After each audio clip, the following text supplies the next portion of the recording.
لا إله إلا الله الله أكبر محمد رسول الله يا حبيب الله أعوذ بالله من الشيطان الرجيم بسم الله الرحمن الرحيم الرحمن علم القرآن خلق الإنسان علمه البيان الشمس والقمر بحسبان والنجم والشجر يسجدان والسماء رفعها ووضع الميزان ألا تطغوا في الميزان وأقيموا الوزن بالقسط ولا تخسروا الميزان والأرض وضعها للأنام فيها فاكهة والنخل ذات الأكمام والحب ذو العصف والريحان فبأي آلاء ربكما تكذبان خلق الإنسان من صلصال كالفخار وخلق الجان من مارج من نار فبأي آلاء ربكما تكذبان رب المشرقين ورب المغربين فبأي آلاء ربكما تكذبان مرج البحرين يلتقيان بينهما برزخ لا يبغيان فبأي آلاء ربكما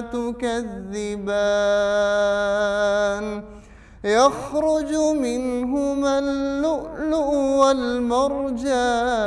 والمرجان فبأي آلاء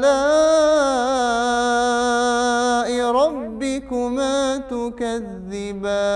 تكذبان وله الجوار المنشآت في البحر كالأعلام فبأي آلاء ربكما تكذبان كل من عليها فان ويبقى وجه ربك ذو الجلال والإكرام فبأي آلاء ربكما تكذبان يسأله من في السماوات والأرض كل يوم هو في شأن فبأي آلاء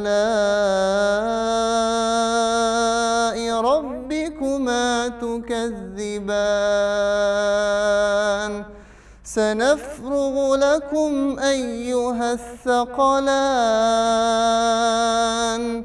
فبأي آلاء ربكما تكذبان يا معشر الجن والإنس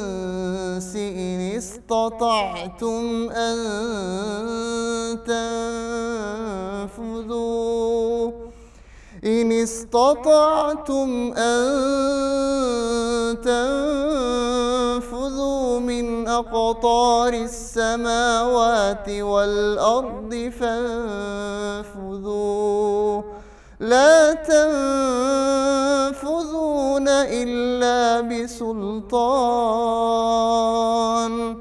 فبأي آلاء ربكما تكذبان يرسل عليكما شواظ من نار ونحاس فلا تنتصران فبأي آلاء ربكما تكذبان فإذا انشقت السماء فكانت وردة كالدهان فبأي آلاء ربكما تكذبان فيومئذ لا يسأل عن ذنبه إنس ولا جان فبأي آلاء ربكما تكذبان يعرف المجرمون بسيماهم فيؤخذ بالنواصي والأقدام فبأي آلاء ربكما تكذبان هذه جهنم التي يكذب بها المجرمون يطوفون بينها وبين حميم آن فبأي آلاء ربكما تكذبان ولمن خاف مقام ربه جنتان فبأي آلاء ربكما تكذبان ذواتا أفنان فبأي آلاء ربكما تكذبان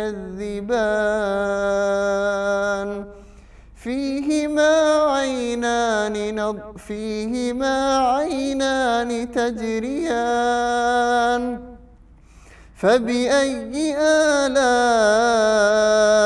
ربكما تكذبان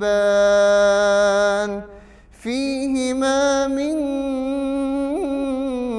كل فاكهة زوجان فبأي آلاء ربكما تكذبان متكئين على فرش بطائنها من استبرق وجنى الجنتين دان فبأي آلاء ربكما تكذبان فيهن قاصرات الطرف لم يطمثهن إنس قبلهم ولا جان فبأي آلاء ربكما تكذبان كأنهن الياقوت والمرجان فبأي آلاء ربكما تكذبان هل جزاء الإحسان إلا الإحسان فبأي آلاء ربكما تكذبان ومن دونهما جنتان فبأي آلاء ربكما تكذبان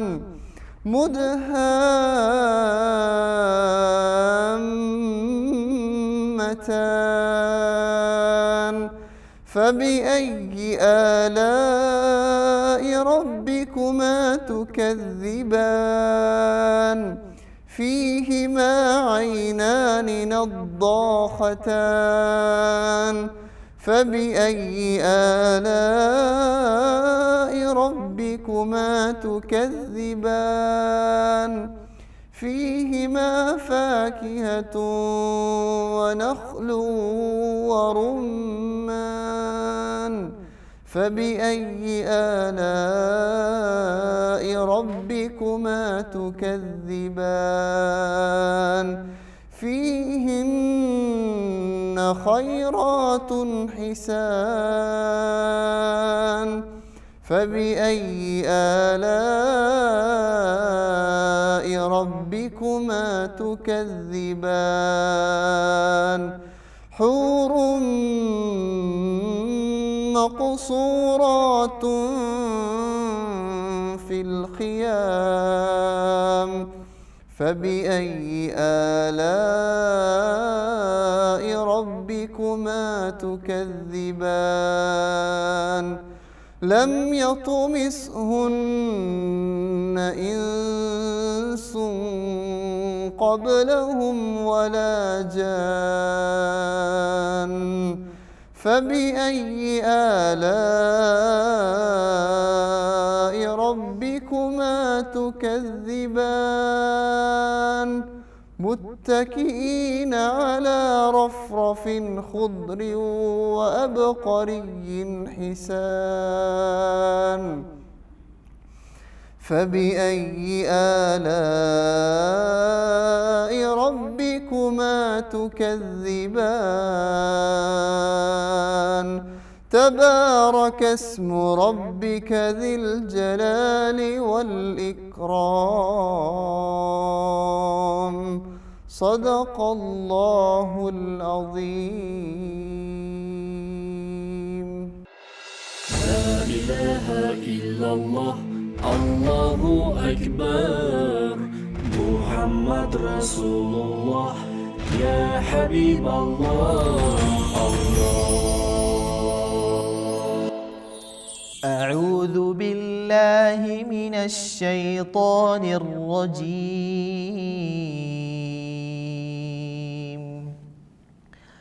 بسم الله الرحمن الرحيم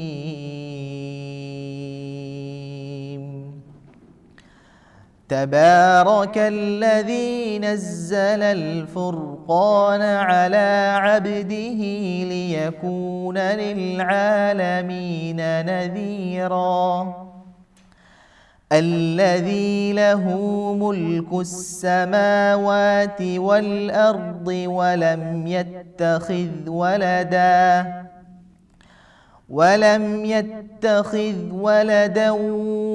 ولم يكن له شريك في الملك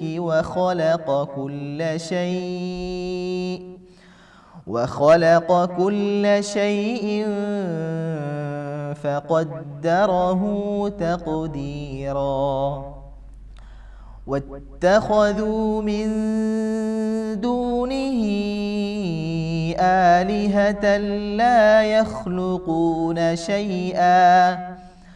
لا يخلقون شيئا وهم يخلقون ولا يملكون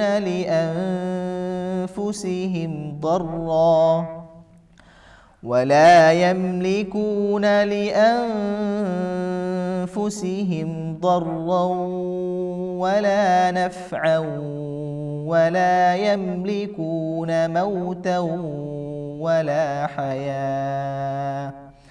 ولا حياة ولا نشورا وقال الذين كفروا إن هذا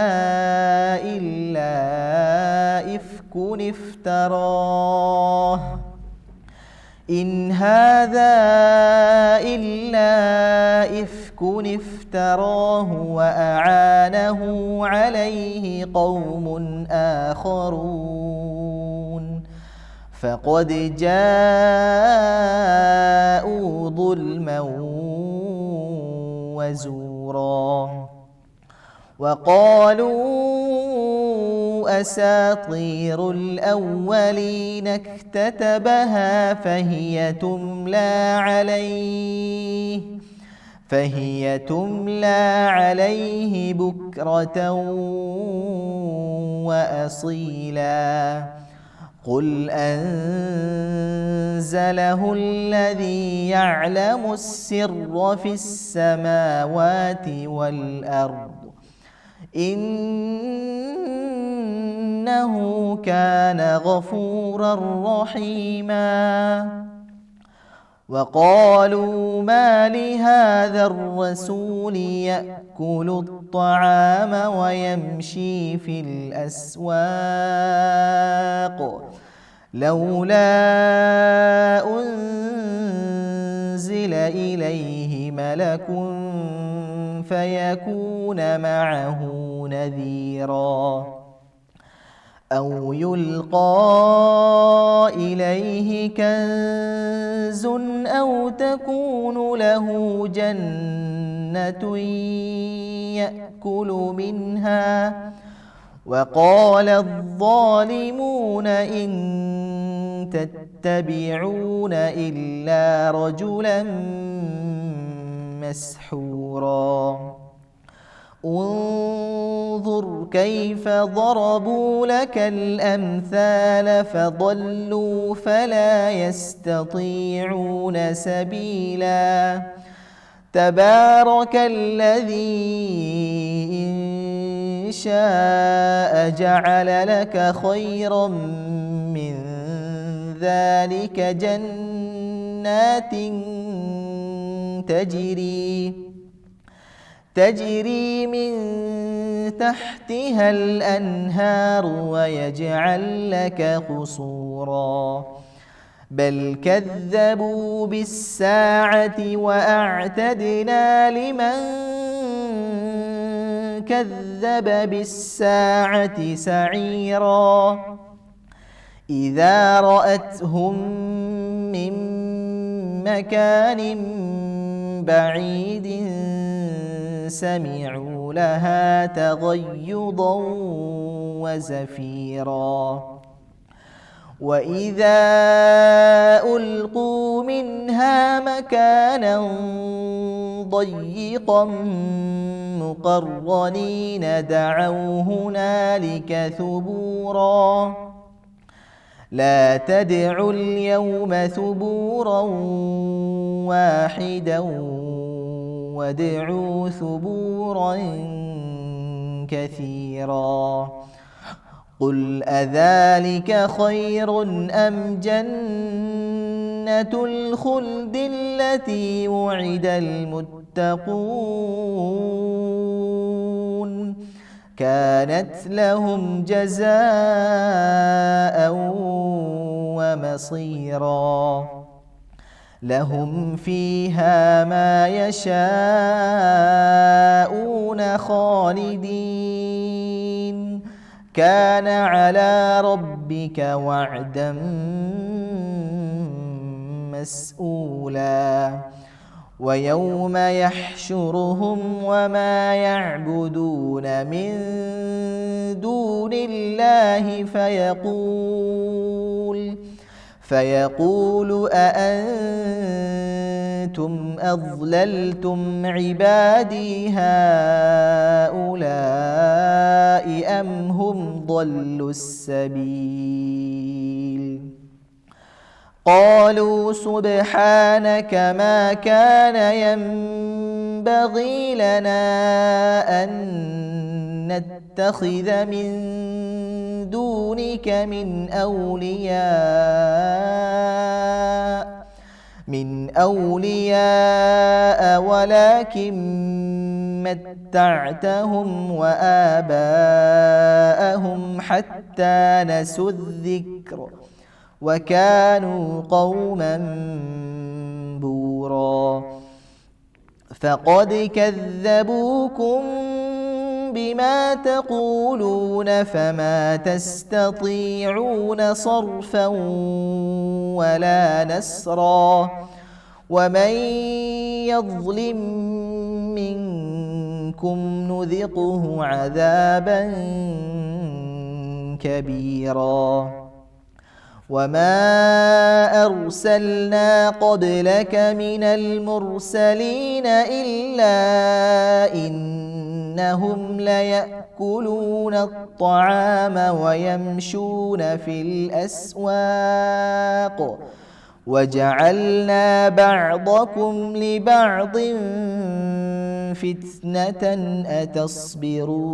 أتصبرون وكان ربك بصيرا وقال الذين لا يرجون لقاءنا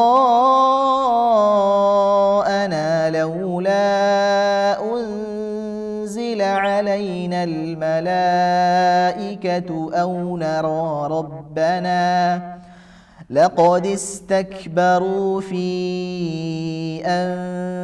أنفسهم وعتوا عتوا كبيرا يوم يرون الملائكة لا بشرى يومئذ للمجرمين ويقولون حجرا محجورا وقدمنا إلى ما عملوا من عمل فجعلناه هباء منثورا أصحاب الجنة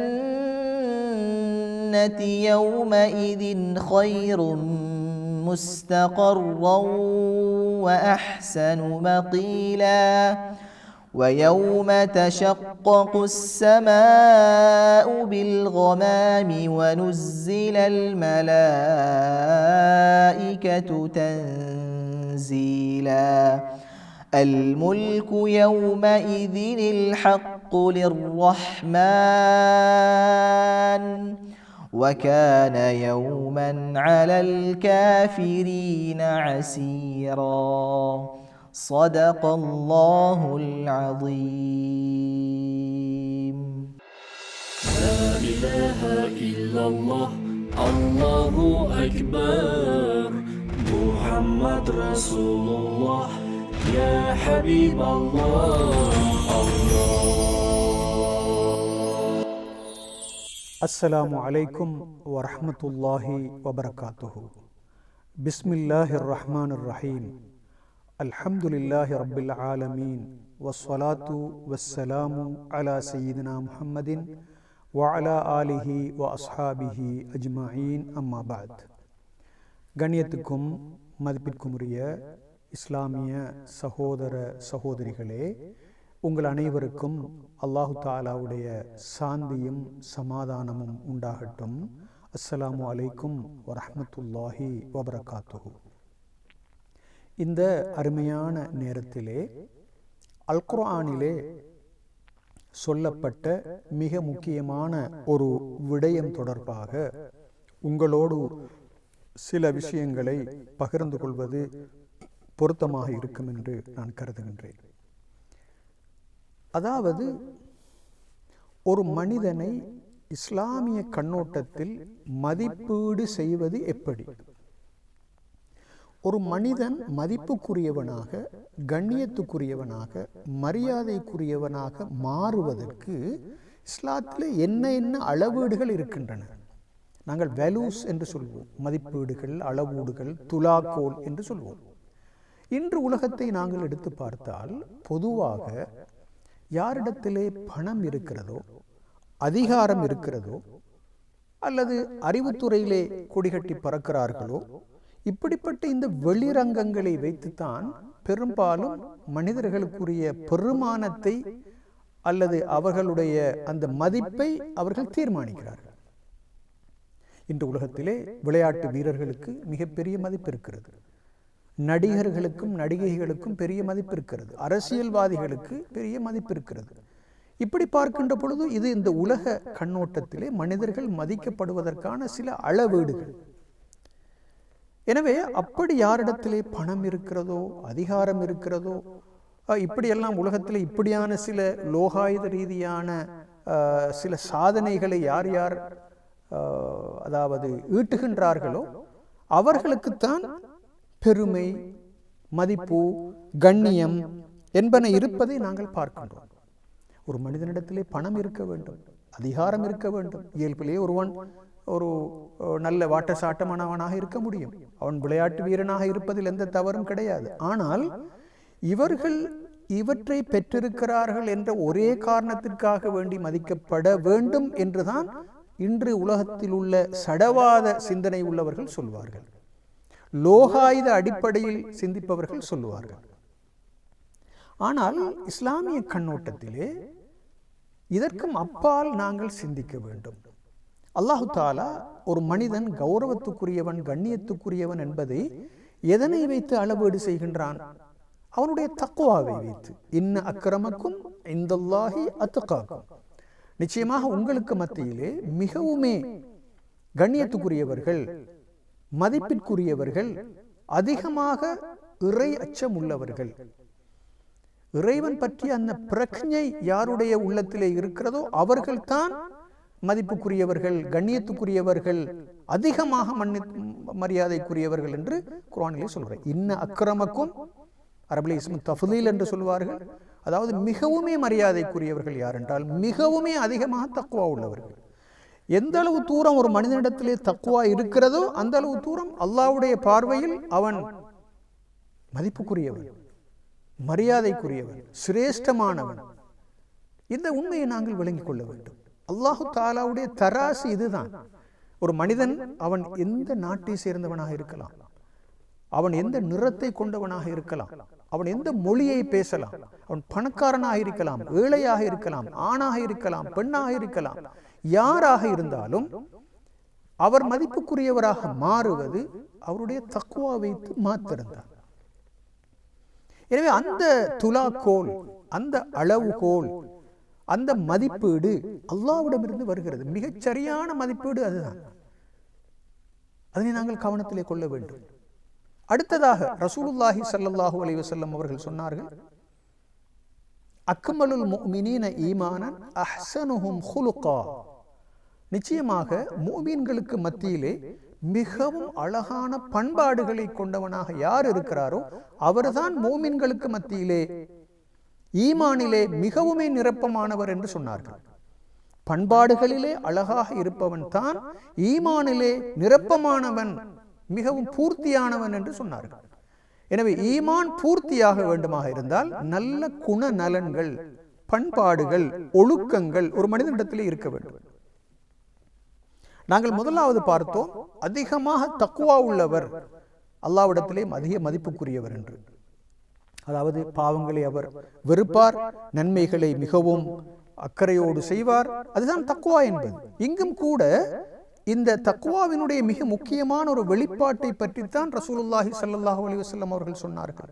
தக்வா வெறுமனே அது உள்ளத்தின் உணர்வாக மட்டும் இருக்க மாட்டாது, அது செயலிலே வெளிவரும், நற்கர்மமாக வெளிவரும், அஹ்லாக்காக அது வெளிவரும், பண்பாடாக அது வெளிவரும். அப்படி வெளிவருகின்ற பொழுது அவன்தான் ஈமானிலே நிரப்பமானவன். எனவே ஈமான் இருப்பதாக ஒரு மனிதன் தன்னை பற்றி பெருமைப்பட்டுக் கொள்கின்றான் என்றால் நிச்சயமாக அந்த பெருமை அர்த்தமற்றது. அவனுடைய வாழ்க்கையிலே பண்பாடுகள் இல்லாத போது அவ்வாறு பெருமைப்படுவதற்கு எதுவும் இல்லை என்ற கருத்தை நாங்கள் விளங்குகிறோம். சுருக்கமாக சொல்வதாக இருந்தால், யாரிடத்திலே அதிகமான பயபக்தி இருக்கிறதோ, தக்வா இருக்கிறதோ, இறை பிரக்ஞை இருக்கிறதோ, அவர்தான் அல்லாஹ்வுடைய பார்வையில் மிகவும் சிரேஷ்டமானவர். யார் மிகவும் அழகான பண்பாடுகளை கொண்டவராக இருக்கிறாரோ அவர்தான் ஈமானிலே நிரப்பமானவர் என்றால் இதுதான் துலாக்கோல், இதுதான் அளவீடு. ஒரு மனிதனை அளவீடு செய்வதற்கு அதுதான் ஒரு கருவியாக பயன்படுத்தப்படுகிறது. தக்வாவும் பண்பாடு, தக்வாவினுடைய வெளிப்படையாக வரக்கூடிய அந்த ஹுலுக், அஹ்லாக் என்ற அந்த பகுதி. சுப்ஹானல்லாஹ், எவ்வளவு அழகான ஒரு துலாக்கோல், எவ்வளவு அழகான ஒரு மதிப்பீடு என்று பாருங்கள். சில நேரங்களில் நாங்கள் பார்ப்போம், உலகத்திலே சில மனிதர்கள் தாம் சில நல்ல பரம்பரைகளை கொண்டவர்களாக இருக்கிறோம் என்று சொல்லி பெருமைப்படுவார்கள். என்னுடைய தாய் தகப்பன் எல்லாம் இப்படிப்பட்ட பரம்பரைகளை, குடும்பங்களை, பின்னணிகளை கொண்டவர்கள், எனவே நான் மரியாதைக்குரியவன் என்று சொல்வார்கள். நாங்கள் அரசர்களுடைய பரம்பரை என்று சொல்வார்கள். நாங்கள் சில நேரங்களில் அந்த குடும்பத்தினுடைய இந்த குடும்பத்தினுடைய பரம்பரை என்று சொல்வார்கள். இஸ்லாமிய கண்ணோட்டத்திலே பரம்பரையை வைத்து ஒரு மனிதனுக்கு மதிப்பை கொடுக்க முடியாது. ரசூலுல்லாஹி ஸல்லல்லாஹு அலைஹி வஸல்லம் அவர்கள் சொன்னார்கள், மன் பத்தஅ பிஹி அமலுஹு லம் யுஸ்ரி பிஹி நஸபுஹு. யாருடைய அமல், செயல்கள் ஒரு மனிதனை தாமதமாக்கி விட்டதோ, பின்னே தள்ளி விட்டதோ, அவனுடைய பரம்பரை அவனை அவசரப்படுத்தி விட மாட்டாது. யாருடைய அமல்கள் ஒரு மனிதனை பின்னே தள்ளிவிட்டதோ, அதனுடைய மொழிபெயர்ப்பை முதலாவது பார்ப்போம், அவனுடைய பரம்பரை அவனை அவசரப்படுத்தி முன்னே கொண்டு போய் விட மாட்டாது என்று சொன்னார்கள். அதனுடைய அர்த்தம் என்ன? ஒரு மனிதன் அமல்கள் விஷயத்திலே மிகவும் பின்தங்கியவனாக இருக்கிறான், அவன் தொழுவதிலே மிகவும் பலகீனனாக இருக்கிறான், நோன்பு பிடிப்பதிலே பலகீனனாக இருக்கிறான், மற்ற மக்களுக்கு உதவி செய்வதிலே மிகவும் பலவீனமாக இருக்கிறான் என்றால் அவன் ஒரு நல்ல குடும்ப பின்னணியை கொண்டவனாக இருக்கிறான் என்பதற்காக வேண்டி அவனை சொர்க்கத்திலே தள்ளிவிட முடியாது என்ற கருத்தை தான் ரசூலுல்லாஹி ஸல்லல்லாஹு அலைஹி வஸல்லம் அவர்கள் சொல்லுகிறார்கள். மன் பத்தஅ பிஹி அமலுஹு லம் யுஸ்ரி பிஹி நஸபுஹு. இமாம் முஸ்லிம் ரஹிமஹுல்லாஹ் அவர்கள் தன்னுடைய சஹீஹ் முஸ்லிமிலே இந்த ஹதீஸை பதிவு செய்கிறார்கள். எவ்வளவு அருமையான ஒரு துலாக்கோல் என்று பாருங்கள். அல்லாஹு தாலா குர்ஆனிலே என்ன சொல்லுகின்றான்? நீங்கள் அதிகமான பணமுடையவர்களாக இருக்கிறீர்களா என்று பரீட்சிப்பதற்கு உங்களை படைத்தோம் என்று சொல்லுகின்றானா? நீங்கள் அதிகமாக அறிவுள்ளவர்களாக இருக்கிறீர்களா என்று பரீட்சிப்பதற்காக வேண்டி உங்களை படைத்தோம் என்று சொல்கின்றானா? அதிகமான உச்சமான அதிகாரத்தை நீங்கள் அடைய வேண்டும் என்பதற்காக வேண்டி உங்களை படைத்தோம் என்று சொல்கின்றானா? நிச்சயமாக அறிவு தேவை, அதிகாரம் தேவை. ஒரு மனிதன் தன்னுடைய நிலையை உயர்த்தி கொள்ள வேண்டும். அதனை வைத்து அல்ல மரியாதை. லியபுலுவக்கும் ஐயுக்கும் அஹ்ஸனு அமலா ஹலக்கல் மௌத்த வல் ஹயாத்த லியபுலுவக்கும் ஐயுக்கும் அஹ்ஸனு அமலா. உங்களுக்கு மத்தியிலே யார் மிகவும் அழகான செயல்பாடுகளிலே ஈடுபடுகிறார்களா என்று பரீட்சிப்பதற்காக வேண்டித்தான் மௌத்தையும் ஹயாத்தையும் படைத்தோம் என்று குர்ஆனிலே அல்லாஹ் சொல்லுகிறான். அஹ்ஸனு அமல், இருக்கின்ற செயல்பாடுகளுக்குள் மிகவும் அழகான செயல்பாடுகளிலே யார் ஈடுபடுகிறீர்கள் என்று. எனவே எங்களுடைய செயல்பாடுகள் எல்லாம் அஹ்ஸனு அமலாக, மிகவுமே அழகான அமல்களாக இருந்தால்தான் இந்த வாழ்க்கையிலே வெற்றி பெற முடியும் என்று அல்லாஹு தாலா சொல்லுகிறான். அவன் ஒரு சமூகத்தின் கீழ்மட்டத்தவனாக இருக்கலாம், அவன் ஒரு ஏழையாக இருக்கலாம், அவன் ஒரு பாமரனாக இருக்கலாம். ஆனால் அவனிடத்திலே இருந்து எதிர்பார்க்கப்படுகின்ற செயல்பாடுகளை அவன் நிரப்பமாக, முழுமையாக நிறைவு செய்வானாக இருந்தால் அவன் வாழ்க்கையிலே வெற்றி பெற்று விட்டான். அந்த உண்மையை நாங்கள் விளங்கிக் கொள்ள வேண்டும். நாங்கள் உலகத்தை நாங்கள் எடுத்து பார்த்தால் ஃபிரௌனை பார்ப்போம், ஷைத்தானை நாங்கள் பார்ப்போம், காரூனை பார்ப்போம், வலீத் இப்னு முகீராவை நாங்கள் பார்ப்போம். இவர்களை பற்றி குர்ஆன் என்ன சொல்லுகிறது? ஃபிரௌன் உலகத்திலே மிகப்பெரிய ஒரு ஜனாதிபதியாக, ஒரு நாட்டின் மிகப்பெரிய ஒரு தலைவனாக இருந்தது. ஃபிரௌனை எடுத்துக்கொண்டார். ஆனால் அவனுடைய ஆட்சி அவனுக்கு மரியாதை அல்லாஹ்விடத்திலே கொடுக்கவில்லை. இன்னஹு தகா, நிச்சயமாக அவன் வரம்பு மீறிவிட்டான் என்று அல்லாஹு தாலா அவனுடைய அந்த அகம்பாவத்தை பற்றி சொல்கிறான். எப்போது ஆட்சியோடு சேர்த்து பணிவு வரவில்லையோ அந்த நேரத்தில் அந்த ஆட்சியாளன் இழிந்தவனிலும் இழிந்தவனாக மாறுவான் என்பதை அது காட்டுகிறது. ஆட்சியாளன் என்பதற்காக வேண்டி மாத்திரம் அவனுக்கு மரியாதை வரமாட்டாது, அதனோடு சேர்ந்து அவனிடத்திலே அடக்கம், அவனிடத்திலே தக்வா அவனிடத்திலே வர வேண்டும்.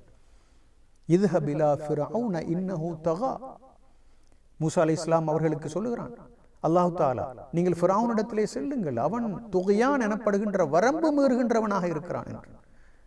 அங்கிருக்கின்ற ஆண் பிள்ளைகள் எல்லோரையும் கொலை செய்தான். வரைமுறையற்ற முறையில் தனது அதிகாரத்தை பயன்படுத்தினான். அவனை தூசிக்கும் அல்லாஹ் தஆலா மதிக்கவில்லை. அவனை கடலிலே போட்டு அவனை அழித்து விட்டான். மூசா அலைஹிஸ்ஸலாம் அவர்களுக்கு வெற்றியை கொடுத்தான். ஷைத்தானை நாங்கள் எடுத்துக்கொண்டால் அபா வஸ்தக்பர, அவன் அல்லாஹ்வுடைய கட்டளைக்கு மாறு செய்தான், மட்டுமல்ல அவன் பெருமையும் அடித்தான் என்று அல்லாஹ் தஆலா சொல்லுகின்றான். அவன் ஒரு பெரிய அறிவாளி. ஷைத்தானை எடுத்துக்கொண்டால் அவன் நெருப்பினால் படைக்கப்பட்டவன், அதில் சந்தேகம் கிடையாது. ஆனாலும் அவனிடத்திலே இருந்த அந்த பிழையான மனப்பாங்கு அவனை இழிந்தவனிலும் இழிந்தவனாக, மினஷ்-ஷைத்தானிர் ரஜீம், அல்லாஹு தஆலாவுடைய அருளிலிருந்து துரத்தப்பட்டவனாக அவனை மாற்றிவிட்டது. எனவே அங்கு எது பார்க்கப்படுகிறது? அறிவு பார்க்கப்படுகிறதா அல்லது அதிகாரம் பார்க்கப்படுகிறதா என்று பார்த்தால் அங்கு அல்லாஹு தஆலாவுடைய தக்வா அங்கு இருக்கிறதா என்றுதான் பார்க்கப்படுகிறது. உங்களுக்கு தெரியும், சூரத்து அபஸ் எனப்படக்கூடிய ஒரு அத்தியாயம், அபஸ வத்தவல்ல அன் ஜாஅஹுல் அஅமா. ரசூல் ஸல்லல்லாஹு அலைஹி வஸல்லம் அவர்களிடத்திலே இப்னு உம்மி மக்தூம் ரலியல்லாஹு தஆலா அன்ஹு அவர்கள் வருகிறார்கள். கண்கள் இரண்டும் தெரியாத ஒரு அந்தகராக இருக்கிறார்கள். அவர்கள் வருகின்ற சந்தர்ப்பத்திலே ரசூல் ஸல்லல்லாஹு அலைஹி வஸல்லம் அவர்கள் குறைஷி தலைவர்களோடு மிகவும் பிஸியாக இருக்கிறார்கள். பிஸி என்றால் என்ன? அவர்களை இஸ்லாத்துக்கு எப்படியாவது அழைக்க வேண்டும் என்று அவர்களோடு ஈடுபாடு காட்டி அவர்களோடு சபையிலே அமர்ந்திருக்கின்றார்கள். அந்த நேரத்தில் தான் அப்துல்லா இப்னு உம்மி மக்தூம் ரலியல்லாஹு அன்ஹு அவர்கள் ஸல்லல்லாஹு அலைஹி வஸல்லம் அவர்களிடத்திலே வந்து, எனக்கு உங்களுக்கு கிடைத்திருக்கின்ற இஸ்லாத்தை எனக்கு கற்றுத்தாருங்கள் என்று அவர்கள் சொல்லுகிறார்கள். அந்த நேரத்திலே குறைஷி தலைவர்கள், அவரிடத்திலே பணம் இருக்கிறது, அதிகாரம் இருக்கிறது, செல்வாக்கு இருக்கிறது, மிகப்பெரிய குடும்ப பின்னணிகளை கொண்டவர்கள் எல்லோரும் ரசூல் ஸல்லல்லாஹு அலைஹி வஸல்லம் அவர்களுடைய சபையிலே இருக்கிறார்கள். நன்றாக நாங்கள் விளங்கிக் கொள்ள வேண்டும். இந்த நேரத்திலே ரசூல் ஸல்லல்லாஹு அலைஹி வஸல்லம் அவர்கள் இந்த அந்தகரான குருடரான அப்துல்லா இப்னு உம்மி மக்தூம் ரலியல்லாஹு அன்ஹு அவர்கள் அந்த சபைக்கு வருவதை அவ்வளவு தூரம் விரும்பவில்லை. அவருடைய முகம் கடுகடுத்தது.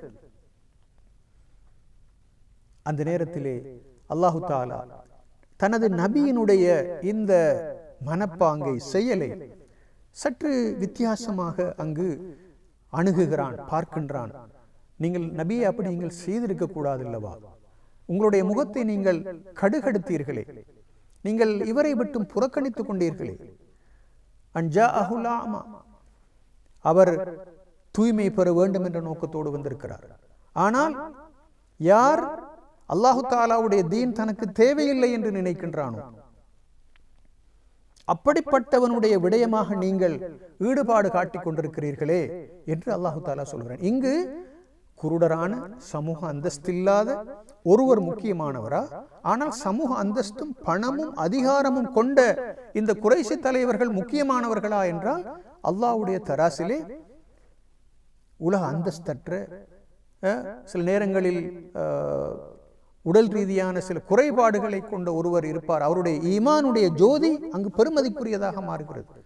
நாமும் அப்படியான தன்மைகளை வளர்த்துக் கொள்ள வேண்டி, நாம் யாரை நாங்கள் மதிக்கிறோம் உலகத்திலே? பணம் இருந்தால்தான் மதிப்பு, அதிகாரம் இருந்தால்தான் அவருக்கு மதிப்பு, அவர் ஒரு உயர்ந்த குடும்பத்தை சேர்ந்தவராக இருந்தால்தான் அவருக்கு மதிப்பு. இந்த துலாக்கோல் இது இஸ்லாத்தை பொறுத்தவரையிலே விரும்பத்தக்கது அல்ல என்ற உண்மையை நாங்கள் விளங்கிக் கொள்ள வேண்டும். வலீத் இப்னு முகீராவை பற்றி அல்லாஹு தஆலா குர்ஆனிலே சூரத்துல் கலமிலே சொல்லி காட்டுகின்றான். அவன் எப்படிப்பட்டவன்? வலீத் இப்னு முகீரா எப்படிப்பட்டவன் என்றால், அவனை பொறுத்தவரையிலே ஜஅல்து லஹு மாலம் மம்தூதா, அவனுக்கு வரையறை இல்லாத அளவுக்கு செல்வங்களை அல்லாஹு தஆலா கொடுத்திருந்தான். வபனீன ஷுஹூதா, அவன் போகின்ற இடங்களிலெல்லாம் அவனுக்கு பிள்ளை குட்டிகள் எல்லாம் இருந்தார்கள். வமஹத்து லஹு தம்ஹீதா, இந்த உலகத்திலே அவனுக்கு எல்லா வகையான வசதிகளையும் வாய்ப்புகளையும் அல்லாஹு தாலா கொடுத்திருந்தான். ஆனால் பணக்காரனாக இருந்தவன், பல பிள்ளைகளுக்கு தகப்பனாக இருந்தவன், உலகத்திலே பல வகையான சாதனைகளை நிலைநாட்ட முடியும் என்ற நிலையில் இருந்த அந்த மனிதன் எப்படி இருந்தான்? இன்னஹு கான லிஆயாத்தினா அனீதா, எங்களுடைய வேத வசனங்கள் அவனுக்கு ஓதி காண்பிக்கப்பட்ட சந்தர்ப்பத்திலே அவன் பிடிவாதக்காரனாக இருந்தான். அவனிடத்திலே காணப்பட்ட அந்த அகம்பாவம், ஆணவம், இஸ்லாத்தை ஏற்றுக்கொள்ள கூடாது என்ற அந்த மனப்பாங்கு, அதன் காரணமாக நாளை மறுமையிலே சஊதா, நான் அவனை அந்த நரகத்திலே அவனை பலாத்காரமாக தள்ளுவேன் என்று அல்லாஹு தாலா சொன்னான். அவனுடைய பணம் அல்லாஹ்விடத்திலே மதிப்புக்குரியதல்ல, அவனுடைய பரம்பரை அல்லாஹு தாலாவுக்கு முக்கியமானதல்ல. அல்லாஹு தாலாவுக்கு தேவை என்ன? இந்த அடிபணிகின்ற மனப்பாங்கை கொண்டவர்களாக மனிதர்கள் இருக்கிறார்களா, அவர்களிடத்திலே ஈமான் இருக்கிறதா, அவரிடத்திலே பண்பாடு இருக்கிறதா என்ற அந்த விஷயம்தான் அங்கு முக்கியமானது. நாங்கள் காரூனை எடுத்துக்கொண்டால், காரூனும் கூட மிகப்பெரிய ஒரு பணக்காரனாக இருந்தான். ஆனால் அவனிடத்தில் இருந்த பிரச்சனை என்னவென்றால், இன்னமா ஊத்தி துஹு அலா இல்மின் என்று தன்னுடைய சொத்துக்களை பற்றி சொன்னான். என்னிடத்திலே இருக்கின்ற சொத்து செல்வங்கள் எல்லாம் என்னுடைய அறிவின் மூலமாக கிடைத்தவைதான் என்றது அவனுடைய மமதையாக காணப்பட்டது. அந்த மமதையின் காரணமாகத்தான் அவனை அல்லாஹு தாலா பூமிக்குள் இழுத்தான் என்பது குர்ஆனுடைய கருத்தாக இருக்கிறது. காரூனை நாங்கள் எடுத்து பார்ப்போம். காரூன் மிகப்பெரிய பணக்காரன், அவனுக்கு சொந்தமாக மிகப்பெரிய கஜானாக்கள் காணப்பட்டன. ஆனாலும் அவனுடைய பிரச்சனை என்னவென்றால், அவனிடத்தில் இருந்தது அகம்பாவம், மமதை, ஆணவம். அதுதான் அவனுடைய பிரச்சனை. அதன் காரணமாக அல்லாஹு தாலா அவனை பூமிக்குள் இழுத்தான். அவன் சுரி வாங்கினான். அவனும் ஹஸஃபனா பிஹி வபிதாரிஹில் அர்த், அவனையும் அவனுடைய பூமியையும் சேர்த்து நாங்கள் பூமிக்குள் இழுத்தோம். அப்படியா இருந்தால் அவன் என்ன தவறு செய்தான்? இன்னமா ஊத்தி துஹு அலா இல்மின், என்னிடத்தில் இருக்கின்ற இவ்வளவு சொத்து செல்வங்களும் என்னுடைய அறிவினால் கிடைத்ததுதான் என்ற அந்த மமதை வந்து விட்டது. அல்லாஹ் பாதுகாக்க வேண்டும். பணம் இருக்க வேண்டும், அதிகாரம் இருக்க வேண்டும். ஒரு மனிதன் உலக வாழ்வை நாகரிகம் உள்ள வாழ்வாக மாற்ற வேண்டுமாக இருந்தால், உலகத்திலே வாழ்வாங்கு வாழ்வதற்கு பணம் தேவை, அதிகாரம் தேவை, அறிவு தேவை. மனிதனுடைய ஆற்றல்கள், திறமைகளை எல்லாம் நானாவிதமாக வளர்த்து கொள்ள வேண்டும். விவசாயம் செய்ய வேண்டும், கைத்தொழில் முயற்சிகளில் ஈடுபட வேண்டும், உற்பத்தி முயற்சிகளில் ஈடுபட வேண்டும். இதெல்லாம் உலக வாழ்க்கைக்கு தேவை. யாரும் அதனை இல்லை என்று சொல்லவில்லை.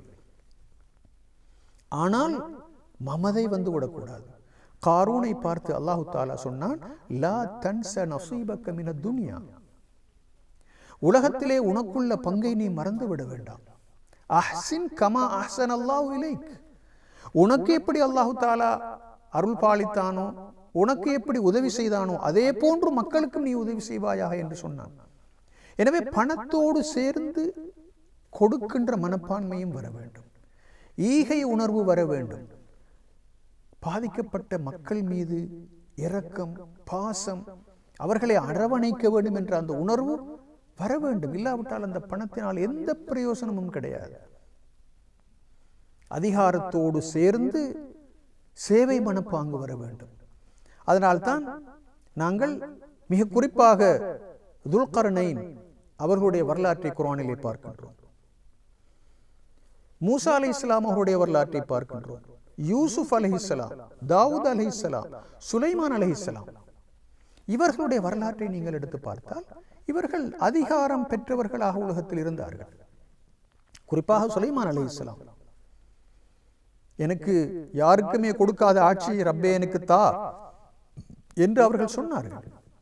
அவ்வாறு கேட்டதற்கு காரணம் அதிகார மமதையின் காரணமாக அல்ல, அதிகாரத்தை பயன்படுத்தி உலகத்தில் இருக்கின்ற மக்களுக்கு சேவை செய்ய வேண்டும் என்ற நோக்கத்தோடு, உலகத்திலே நீதியை நிலைநாட்ட வேண்டும் என்ற நோக்கத்தோடு, உலகத்திலே இருக்கின்ற அநியாயக்காரர்களை கட்டுப்படுத்துவதற்கு அதிகாரம் தேவைப்படும் என்ற நோக்கத்தோடு கேட்டார்களே தவிர, அவற்றை வைத்துக்கொண்டு உலகத்திலே பெருமைப்படுவதற்கும் மற்றவர்களை அடக்குவதற்கும் அதனை கருவையாக பயன்படுத்துவதற்கு அவர்கள் அதனை கேட்கவில்லை. நாங்கள் மிக கவனமாக விளங்கிக் கொள்ள வேண்டும். எனவே சுலைமான் அலைஹிஸ்ஸலாம் பல்கீஸ் அரசியினுடைய சிம்மாசனத்தை ஒரு அறிவு படைத்த ஒருவர் கொண்டு வந்து அவர்களுடைய சன்னிதானத்திலே வைத்த பொழுது, ஆதாமின் ஃபதுலி ரப்பி, இது என்னுடைய இரட்சகனுடைய அருள் என்று தன்னுடைய பணிவை வெளிப்படுத்துகிறார்கள். அதுதான் ஒரு ஆட்சியாளரிடத்தில் இருந்து எதிர்பார்க்கப்படுகின்ற உச்சகட்டமான பணிவு. எனவே பணிவுள்ளவர்களை அல்லாஹு தாலா எதிர்பார்க்கின்றார். அவர்களுக்கு அல்லாஹு தாலா தர்ஜாக்களை கொடுத்து அவர்களை உயர்த்தினார். அந்த உண்மையை நாங்கள் விளங்கிக் கொள்ள வேண்டும். வெளிப்படையான தோற்றத்தை வைத்து அல்லாஹு தாலா ஒரு மனிதனை மதிப்பீடு செய்வதில்லை. இன்னல்லாஹ லா யன்துரு இலா சுவரிக்கும் வலா இலா அஜ்சாமிக்கும் வலாக்கின் யன்துரு இலா அமாலிக்கும் வ குலூபிக்கும். நிச்சயமாக அல்லாஹு தாலா உங்களுடைய வெளி தோற்றங்களையோ உங்களுடைய உடல்களையோ பார்ப்பதில்லை.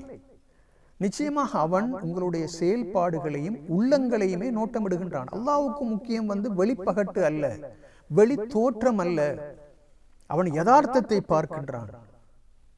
மனிதனுடைய உள்ளத்திலே எத்தகைய சிந்தனைகள் போய்கொண்டிருக்கின்றன என்பதனை நோட்டமிட்டு அந்த சிந்தனைகள் தூய்மையாக இருந்தால் மாத்திரம்தான் அந்த மனிதனுக்குரிய மரியாதை கொடுப்பது மாத்திரமல்ல, அந்த மனிதனுக்குரிய வெகுமதியையும் நாளை மறுமையிலே தீர்மானிக்கின்றான். எனவே நாமும் கூட மனிதர்களை அளவீடு செய்கின்ற பொழுது, மதிப்பீடு செய்கின்ற பொழுது இந்த துலாக்கோள்களை நாங்கள் வைத்திருக்க வேண்டும். ஒரு முறை ரசூல் ஸல்லல்லாஹு அலைஹி வஸல்லம் அவர்கள் சொன்னார்கள், லவ் அன்ன ஃபாத்திமத பின்த் முஹம்மத் சரிகத் லகதஅது யதஹா. ஃபாத்திமா எனப்படுகின்ற எனது மகள் களவெடுத்தால் அவளுடைய கையையும் நான் வெட்டுவேன் என்று சொன்னார்கள். அதற்கு என்ன காரணம்? அங்கு உயர்ந்த குலம் என்பதற்காக வேண்டி அவர்கள் தவறு செய்ய மாட்டார்கள் என்ற முடிவுக்கு யாரும் வரக்கூடாது. தவறு யார் செய்தாலும் தவறுதான். நூஹ் அலைஹிஸ்ஸலாம் அவர்கள் தன்னுடைய மகனை பற்றி அல்லாஹ்விடத்திலே சொல்லுகிறார்கள், யா அல்லாஹ், என்னுடைய மகன் இப்போது வெள்ளத்திலே அடிபட்டு போக இருக்கிறார், அவரை எனக்கு காப்பாற்றி தருவாயாக என்று. ஆனால் அல்லாஹ் தஆலா என்ன சொன்னான்? இன்னஹு அமலுன் கைரு சாலிஹ். நிச்சயமாக உங்களுடைய மகன் செய்கின்ற அந்த வேலை சாலிஹான அமல் அல்ல, அது ஏற்றுக்கொள்ளத்தக்கது அல்ல. இன்னஹு லைஸ மின் அஹ்லிக், உங்களுடைய குடும்பத்தை சேர்ந்தவனே அல்ல என்று நீங்கள் தான் அவரை பார்க்க வேண்டும். சொந்த மகனை பற்றி அல்லாஹ் தஆலா சொல்லுகிறான். நபியினுடைய மகனாக இருந்தாலும் அதுதான் தீர்ப்பு, அதுதான் நீதி. ஒவ்வொரு மனிதனுக்கும் ஒவ்வொரு மனிதனையும் எடை போடுவது அவனுடைய ஈமானை வைத்து. அவன் ஈமான் இல்லையா, அவனிடத்திலே பண்பாடு இல்லையா, மனிதாபிமானம் இல்லையா, அந்த மனிதன் தூசுக்கும் மதிப்பற்றவன் என்ற உண்மையை அந்த சந்தர்ப்பத்திலே அல்லாஹு தஆலா அதன் ஊடாக புரிய வைப்பதை நாங்கள் பார்க்கின்றோம். எனவே நாங்கள் மனிதர்களை மட்டிடுகின்ற பொழுது, அளவீடு செய்கின்ற பொழுது இத்தகைய பெருமானங்கள் எங்களுக்கு வரவேண்டிய தேவை இருக்கிறது. அல்லாஹு தஆலாவுடைய ரசூல் ஸல்லல்லாஹு அலைஹி வஸல்லம் அவர்கள் சொன்னார்கள், லைஸ மின்னா மல்லம் யாரிஃப் லிஆலிமினா ஹக்கஹு. ஆலிம்களுக்கு, அறிஞர்களுக்கு உரிய ஹக்கை, உரிமையை யார் எங்களுடைய சமூகத்திலே விளங்கி இருக்கவில்லை, அவர்கள் எங்களுடைய சமூகத்தை சேர்ந்தவர் அல்ல. அதாவது மதிக்கப்பட வேண்டும் யார்? அறிவாளிகள் என்று அவர்கள் சொன்னார்கள். அறிவாளிகள், சமூகத்துக்கு சேவை செய்கின்ற, சமூகத்தின் மீது உண்மையான அக்கறை கொண்ட, வெறுமனே அறிவு கொண்டவர்கள் என்பதல்ல. அந்த அறிவோடு சேர்த்து அவரிடத்திலே பக்குவம் வந்திருக்க வேண்டும், சமூக உணர்ச்சி வந்திருக்க வேண்டும். அப்படிப்பட்ட அறிவாளிகளைத்தான் நீங்கள் அவர்களுக்குரிய அந்தஸ்தை கொடுத்து அவர்களை மதிக்க வேண்டும் என்ற கருத்தை ரசூல் ஸல்லல்லாஹு அலைஹி வஸல்லம் அவர்கள் சொல்லுவதை நாங்கள் பார்க்கின்றோம். எனவே நாங்கள் மனிதர்களை உருவாக்குகின்ற பொழுது இப்படிப்பட்ட யதார்த்தமான மனிதர்களை உருவாக்குவதற்கு நாங்கள் எமது பயிற்சி திட்டங்களின் ஊடாக முயற்சிக்க வேண்டும். குவாலிட்டியா குவான்டிட்டியா என்று வருகின்ற பொழுது, எண்ணிக்கையா அல்லது தரமா என்று வருகின்ற பொழுது, தரம் தான் இஸ்லாத்தில் பார்க்கப்படும். எண்ணிக்கையை வைத்து சரிபிழை தீர்மானிக்கப்படுவதல்ல. இன்று நாங்கள் உலகத்திலே பெரும் கோடிக்கணக்கான மனித சனத்தொகையை பார்க்கின்றோம். இவர்களுக்கு மத்தியில் நாம் எதிர்பார்க்கின்ற மனித விழுமியங்களை கொண்ட, மனித சமுதாயத்துக்கு சேவை செய்வதற்குள்ள மனப்பாங்கு கொண்ட, சமூகத்திற்கு பங்களிப்பு செய்கின்ற எத்தனை பேரை நாங்கள் காணுகிறோம் என்பது ஒரு கேள்விக்குறியாகத்தான் இருக்கிறது. இந்த உண்மையை நாங்கள் விளங்கிக் கொள்ள வேண்டும். ஒரு முறை உமர் ரலியல்லாஹு தஆலா அன்ஹு அவர்கள் ஒரு அறையை காட்டி தன்னோடு இருந்த தோழர்களிடத்திலே சொல்லுகிறார்கள், தோழர்களே, இந்த அறை எப்படியான அம்சங்களால் நிறைந்திருக்க வேண்டும் என்று நீங்கள் கற்பனை பண்ணி சொல்லுங்கள் என்று சொன்னார்கள். அதாவது இந்த அறை இருக்கிறது, இந்த அறை எப்படியான அம்சங்களால் நிறைந்திருக்க வேண்டும் என்று நீங்கள் கற்பனை பண்ணுகிறீர்கள், ஒரு கால் நீங்கள் அது மாதிரி கற்பனை செய்து என்னிடத்திலே சொல்லுங்களே என்று அவர்கள் சொன்ன பொழுது அவர்களிலே ஒரு தோழர் சொல்கிறார், இந்த அறை முழுக்கவும் தங்கத்தால் நிறைந்திருந்தால் எங்களுக்கு எவ்வளவு நன்றாக இருக்கும். இன்னொரு தோழர் சொல்லுகிறார், மரகதத்தால் அது நிறைந்திருந்தால் எவ்வளவு நன்றாக இருக்கும். இன்னொருவர் சொல்லுகிறார், அது வைடூரியத்தால் நிறைந்திருந்தால் எவ்வளவு நன்றாக இருக்கும். இன்னொருவர் சொல்லுகிறார், மாணிக்கத்தால் இந்த அறை நிறைந்திருந்தால் அப்படி ஒரு கற்பனை எனக்கு போகிறது, எவ்வளவு பிரயோசனமாக இருக்கும். நாங்கள் எடுத்து இஸ்லாத்தின் பாதையிலே அதனை செலவழிக்கலாமா, நல்ல எண்ணத்தோடு தான் அவர்கள் சொல்லுகிறார்கள். இந்த அறை முழுக்கவும் தங்கமாக இருந்திருந்தால் அவற்றை எடுத்து அல்லாஹ்வுடைய பாதையிலே எங்களுக்கு என்ன செய்யலாம், செலவழிக்கலாம் என்ற ஒரு நல்ல எண்ணத்தோடு தான் அவர்கள் சொன்னார்கள். அதை எல்லாவற்றையும் கேட்டுக்கொண்டிருந்த உமர் ரலியல்லாஹு தஆலா அன்ஹு அவர்கள் சொன்ன பதில் தான் இங்கு மிக முக்கியமானது. அவர்கள் சொல்லுகிறார்கள், என்னை பொறுத்தவரையில் நான் சற்று வித்தியாசமாக சொல்ல போகின்றேன். அது என்னவென்றால், இந்த அறை முஆத் இப்னு ஜபல் போன்ற மனிதர்களால் நிறைந்திருக்க வேண்டும், சாலிம் போன்றவர்களால் நிறைந்திருக்க வேண்டும், ஹுதைஃபா போன்றவர்களால் நிறைந்திருக்க வேண்டும் என்று அவர்கள் சொல்லுகிறார்கள். குறிப்பாக இது போன்ற சில சஹாபாக்கள், அதாவது சமூகத்திலே ஆழமான தாக்கத்தை விளைவித்த, சமூகத்திற்கு பயன்மிக்கவர்களாக இருந்த சில ஆளுமைகளால் இந்த அறை நிறைந்திருந்தால் மிகவும் நன்றாக இருக்குமே என்று அவர்கள் சொன்னார்கள். அதுதான் என்னுடைய எதிர்பார்ப்பாக, கனவாக இருக்கிறது என்று சொன்னார்கள். எனவே தங்கம் என்பதனை விடவும், வைடூரியம் என்பதனை விடவும், மரகதம் என்பதனை விடவும் ஒரு நல்ல ஆளுமையுள்ள, தாக்கம் விளைவிக்கக்கூடிய, மற்றவர்களுக்கு பிரயோசனமான, அல்லாஹு தாலாவுக்கு நெருக்கமான அடியார்கள் சமூகத்துக்கு தேவை. இன்று நாங்கள் அப்படியான எத்தனை பேரை நாங்கள் திட்டமிட்டு உருவாக்கி இருக்கிறோம் என்று நாங்கள் சிந்தித்து பார்ப்போம். தலைகளை வைத்து ஒரு சமுதாயத்தினுடைய எண்ணிக்கையை வைத்து அந்த சமுதாயத்தினுடைய கௌரவத்தை நாங்கள் ஒரு பொழுதும் தீர்மானிக்க கூடாது. அந்த தலைகளுக்குள் உள்ள விடயதானத்தை பார்க்க வேண்டும். இன்று நாங்கள் பார்க்கின்றோம், சிலர் நல்ல கட்டான உடம்பு கொண்டவர்களாக, பார்ப்பதற்கு கவர்ச்சியானவர்களாக சில நேரங்களில் இருக்கலாம். ஆனால் அவர்களுடைய யதார்த்த நிலையை பார்த்தால் சில நேரம் அவருடைய சிந்தனைகள் அழுக்கான சிந்தனைகளாக, அவருடைய செயல்பாடுகள் மற்றவர்களை பாதிக்கின்றவைகளாக இருப்பதை நாங்கள் பார்க்கிறோம். அத்தகைய வெளிரங்கத்தினால் என்ன பிரயோசனம்? எனவேதான் அல்லாஹு தஆலா கஅன்னஹும் குஷுபுன் முஸன்னத, அதாவது சிலரை பார்த்து சொல்லுகின்றார், அவர்கள் அந்த மரக்கட்டைகளை போன்று இருக்கின்றார்கள்,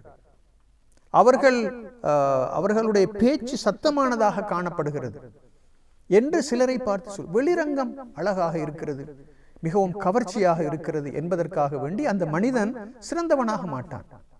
எனவே சில நேரங்களில் நாங்கள் மனிதர்களை மட்டீடு செய்கின்ற பொழுது பிழையான மதிப்பீடுகளை வைத்து நாங்கள் மட்டீடு செய்யக்கூடாது என்ற அந்த விஷயத்தை இந்த இடத்திலே அதிகமாக நாங்கள் வலியுறுத்த விரும்புகின்றோம். நீங்கள் அவர்களை பார்த்தால் அவர்களுடைய உடல் வெளித்தோற்றம் உங்களுக்கு ஆச்சரியத்தை தரும், அந்த அளவு தூரம் கவர்ச்சியாக அது இருக்கும் என்று அல்லாஹு தாலா சொல்லுகின்றான். இந்த யதார்த்தத்திலே அவர்கள் நல்லவர்களாக இருக்க மாட்டார்கள் என்று சொல்லுகின்றான். எனவே நாங்கள் மனிதர்களை மதிப்பீடு செய்கின்ற பொழுது அவர்களுடைய பணத்திற்காக வேண்டி மாத்திரமல்லாமல், அவர்களுடைய அறிவுக்காக வேண்டி மாத்திரமல்லாமல், அவர்களுடைய வெளித்தோற்றத்துக்காக வேண்டி மாத்திரமல்லாமல், அதிகாரத்திற்காக வேண்டி மாத்திரமல்லாமல், அது இன்று இருக்கும் நாளை போகும்.